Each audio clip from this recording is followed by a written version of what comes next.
할렐루야. 오늘도 주님과 동행하며 주님의 품 안에 살아가는 복된 하루 되시기를 주님의 이름으로 축원합니다. 12장은 사무엘의 마지막 고별 설교라고 할 수 있습니다. 그 내용들을 살펴보면 이런 것들입니다. 백성들의 요구에 의해서 비록 왕이 세워졌지만 백성들이 왕을 요구한 것은 분명 하나님 앞에 큰 죄였다라는 것을 분명히 밝히고 넘어가려고 합니다. 그동안 그 죄에 대해서 긴가민가 했던 백성들도 이번에는 정말 이것이 하나님 앞에 큰 죄였구나라는 것을 분명히 깨닫게 되는데, 하나님께서 그것이 큰 죄라는 것을 깨닫게 하기 위해서 초자연적인 어떤 표징을 보여주십니다. 또한 왕이 세워졌음에도 불구하고 이방 민족들의 침략에 대한 근본적인 해결책이 되지 못한다라는 것을 가르쳐 주고 있습니다. 통치의 방식은 바뀌었어도 여전히 하나님은 이스라엘의 왕이시다라는 것입니다. 사무엘은 하나님이 주신 그 두려움 앞에 두려워 떠는 그 백성들을 향하여서 하나님은 그럼에도 불구하고 너희들의 죄악에도 불구하고 여전히 너희들을 당신의 백성으로 사랑하신다. 너희들은 하나님만 경외하고 하나님만 섬겨라. 이렇게 권면하여 줍니다. 그리고 자기 자신도 비록 이스라엘을 지도하는 자리에서 물러나지만, 사울에게 맡기고 물러나지만 여전히 이스라엘을 위해서 기도하는 것을 쉬지 않겠다. 이렇게 백성들을 위로하고 권면합니다. 성경에 보면 전능하신 하나님, 능력의 하나님을 이야기하고 있습니다. 창세기에서부터 시작해서 천지를 창조하신 하나님의 모습이 나타나고, 또 오늘 본문에 보면 우레와 비를 보내시는 하나님을 이야기하고 있습니다. 오늘 본문을 통해서 우리는 어떤 하나님을 만날 수 있을까요? 첫 번째로 우리는 죄에 대하여 진노하시는 하나님을 만날 수 있습니다. 사무엘은 하나님께 우레와 비를 간구합니다. 이스라엘 백성들이 다른 나라들처럼 왕을 구하는 것이 얼마나 큰 죄인지를 깨닫게 하기 위해서였습니다. 이것이 잘못이다라는 것을 가르쳐주기 위해서 우레와 비를 구했습니다. 이스라엘의 왕은 여전히 하나님이십니다. 하나님이 비록 허락하셔서 왕을 세우기는 했지만 왕도 백성도 다 하나님을 섬겨야 하는 것은 마땅한 일이었습니다. 이 사실을 깨닫게 하기 위해서 비가 오지 않는 건기임에도 불구하고 밀베는 시기인데도 하나님께 우레와 비를 구했습니다. 그리고 하나님이 응답해 주셔서 우레와 비를 이스라엘 백성들 위에 임하게 하십니다. 결국 이스라엘 백성들은 결국 그 하나님과 사무엘을 두려워할 수밖에 없었습니다. 이를 통해서 우리는 죄에 대하여 진노하시는 그 하나님을 볼 수 있습니다. 무엇보다 만왕의 왕이신 하나님을 왕으로 섬기지 않고 그분의 명령을 어기는 것이 얼마나 큰 죄인지를 깨달아야 합니다. 다른 사람을 속이고 다른 사람을 미워하는 것도 죄지만 하나님을 섬기지 않고 자기 뜻대로 사는 것, 이것이 하나님을 기만하는 엄청난 죄입니다. 인간은 피조물입니다. 피조물로서 창조주이신 하나님에 대하여 마땅한 예배를 드려야 하고 그분 앞에 무릎 꿇어야 합니다. 그렇지 않고 하나님을 대적하는 것은 그것이 얼마나 엄청난 큰 죄인지 알아야 합니다. 성경에 보면 그런 예들이 얼마든지 있습니다.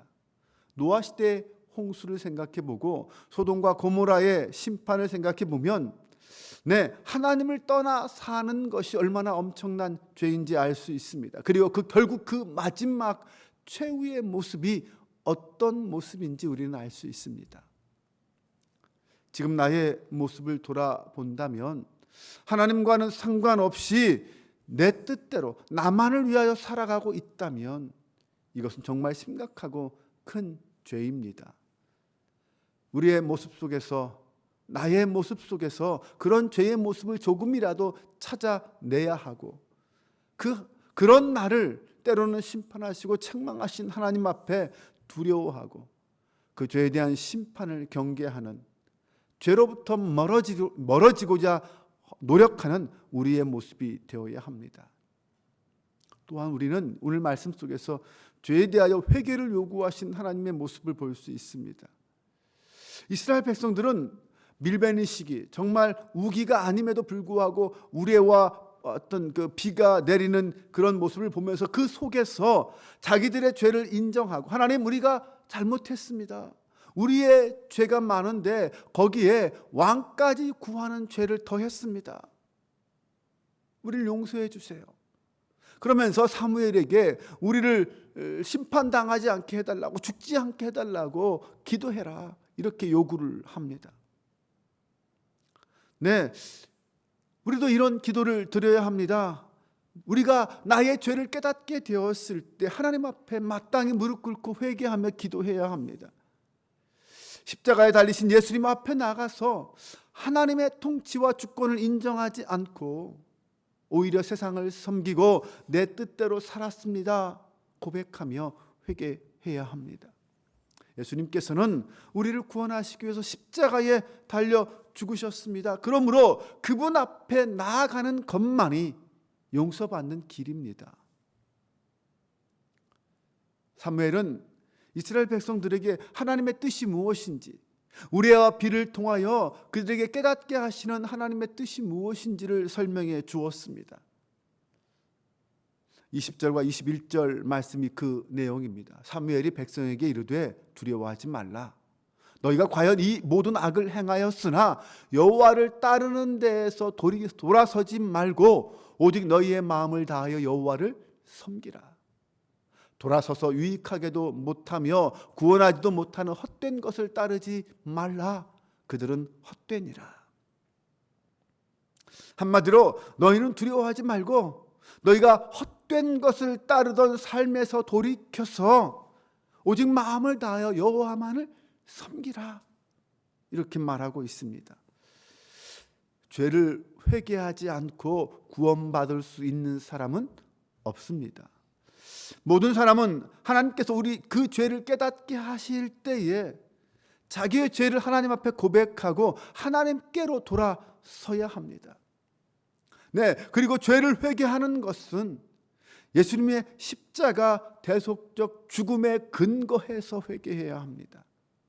우리가 그냥 하나님 용서해 주세요 라고만 할 것이 아니라 우리의 용서의 근거가 무엇인지를 알고 그것을 통하여 하나님께 나아가야 한다는 것입니다. 그냥 죄를 지었다고 고백했다고 죄를 지었습니다라고 고백했다고 용서받는 것이 아닙니다. 예수님이 십자가에서 나의 죄를 대신해 죄의 형벌을 받으셨습니다 라는 믿음의 고백이 있어야 하고, 그분의 십자가의 보혈의 피만이 나의 죄를 용서하고 나를 구원할 수 있습니다라고 고백하고 믿어야만 우리는 용서받을 수 있습니다. 우리가 그렇게 하나님 앞에 나아갈 때, 그렇게 용서를 구하고 하나님 앞에 나아갈 때 주님은 우리에게 말씀하십니다. 내가 너를 용서한다. 그러니 이전의 삶에서 돌이켜 온전히 하나님만 섬겨라. 이 주님의 음성 앞에 겸손히 머리 숙이고 무릎 꿇고 주님 앞에 엎드릴 수 있는 저와 여러분이 될 수 있기를 바랍니다. 또한 오늘 본문을 통해서 우리는 죄에 대한 구원을 약속하시는 하나님을 볼 수 있습니다. 하나님은 우리를 구원하여서 당신의 백성으로 삼아주신 것을 기뻐하시는 분입니다. 네, 정말로 우리를 사랑하시고 기뻐하시는 분입니다. 하나님께서 이스라엘 백성들을 선택하셔서 그들을 버리지 않으신다고 했습니다. 그리고 때마다 그들이 고통과 아픔을 겪을 때마다 그들을 구원하시고 인도해 주셨습니다. 마찬가지로 우리도 당신의 백성으로 삼아주신 것을, 우리를 구원하여 주신 것을 기뻐하시고 지금도 우리를 인도하여 주십니다.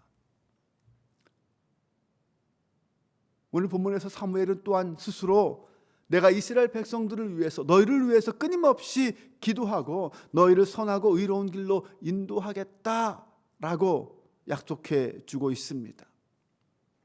사무엘의 기도는 이스라엘 백성을 위한 중보 기도입니다. 네, 그 중보 기도가 이제 누구에게 이어졌습니까? 로마서 8장 26절 이하를 보면 바울은 성령께서 우리를 위해 친히 간구하신다, 우리의 연약함을 도우신다라고 말씀합니다. 이제 사무엘의 중보 기도가 이제는 이 시대에 성령 하나님의 중보 기도로 이어졌다고 볼 수 있습니다. 성령께서는 하나님의 뜻대로 성도를 위하여 간구하시는 분입니다. 성령은 우리를 위하여 기도하기를 멈추지 않으시는 분입니다. 성령께서는 우리를 통하여 당신의 선하고 의로운 길로 인도하여 주시는 분입니다. 우리는 그 인도하심에 따라가면 하나님께서 원하시는 선하고 의로운 길을 걸어갈 수 있습니다. 이 하나님의 약속이 우리에게 얼마나 위로가 되고 힘이 되는지 모릅니다. 이스라엘 백성들은 사무엘의 말을 들으면서 용기를 얻고 위로를 받았을 거예요. 우리 앞에 위대한 선지자인 사무엘이 계속해서 우리를 위해서 기도해 주는구나.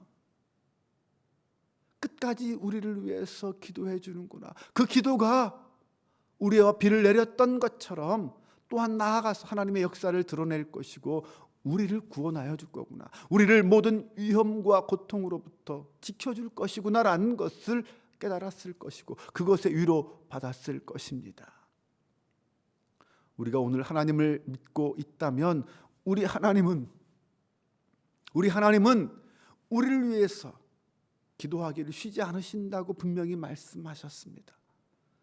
그 하나님의 은혜, 그 하나님의 사랑을 알고 있다면 이 땅에 살아가면서 어떠한 일을 만나도 낙심하지 않을 것이고 누구를 만나도 두려워하지 않을 것이고 어떠한 상황 속에서도 하나님을 기뻐할 수 있을 것입니다. 성령님이 나의 든든한 백입니다. 성령은 오늘도 나의 연약함을 도우시고 나의 무지와 나의 죄악 가운데도 나를 사랑하시고 나를 위해 기도하십니다. 성경에는 구원에 이르는 지혜가 있습니다. 우리는 그 성경 말씀을 따라서 집중하여 성령 하나님의 인도하심에 따라 주님을 섬기고 결국 구원에 이르는 자가 되어야 합니다. 오직 주님만이 온 우주에 이 우주 만물의 진정한 왕이시라고 고백하며 우리를 구원하시기에 합당하신 분, 우리의 사랑과 섬김을 받기에 합당하신 분으로 고백하고 죄인으로 죽어 마땅한 우리를 구원하신 사랑의 하나님이심을 고백해야 합니다. 우리의 삶의 자리에서 버려야 할 헛된 것은 무엇일까요? 사무엘은 헛된 것을 버리고 여호와를 섬기라라고 했습니다. 오늘 우리도 우리의 삶의 자리에서 헛된 것이 있습니다. 그 헛된 것을 버리고 기쁨으로 주님 앞에 나아가 섬기며 나아가는 저와 여러분 되시기를 주님의 이름으로 축원합니다. 기도하겠습니다. 하나님 앞에 죄인의 모습으로 서 있는 우리 자신을 먼저 바라봅니다. 주님의 십자가의 은혜가 아니었다면 심판받아 죽어 마땅한 죄인들이었습니다. 이제 먼저 겸손히 주님 앞에 무릎 꿇고 고백합니다. 하나님의 통치보다 나의 뜻과 욕심이 우선이었던 것 회개합니다. 이제 헛된 것을 따르던 삶을 회개하고 오직 주님만 섬기기로 결심합니다. 사랑의 주님, 주님의 용서와 사랑의 선포 앞에 감사하게 하시고 하나님을 위하여 사랑하는 저희들 되게 하여 주옵소서. 주님의 구원을 온전히 이루는 자녀들 되게 하여 주옵소서. 기쁨과 감사함으로 하나님만 섬기는 저희가 되게 하여 주옵소서. 우리 구주 예수 그리스도의 이름으로 기도합니다. 아멘.